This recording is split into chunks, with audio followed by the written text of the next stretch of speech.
আমি নিবেদিতা। তো আজ হলো মঙ্গলবার, তাই সকালবেলা স্নান সেরে ঘরে পুজো দিয়ে আমি কিন্তু পুজো দিতে বজরংবলীর মন্দিরে চলে গিয়েছিলাম। আমি তোমাদের দেখাতে পাইনি, আমি লাড্ডু, তুলসী পাতার মালা আর জবা ফুলের মালা নিয়ে গিয়েছিলাম, মানত করেছিলাম তাই।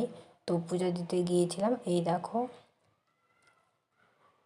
খুবই সুন্দর। আর এটা হচ্ছে আমাদের বাড়ির পাশে, ধূপকাঠি, মোম সব কিছু নিয়ে চলে গিয়েছিলাম। তো ওখানে গিয়ে দেখি সব গোছগাছ হচ্ছিল।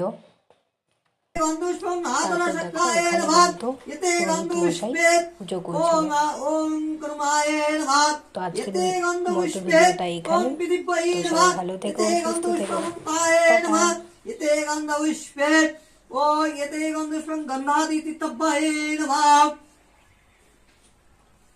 ये ते गंधा पुष्पं आकमण्डलं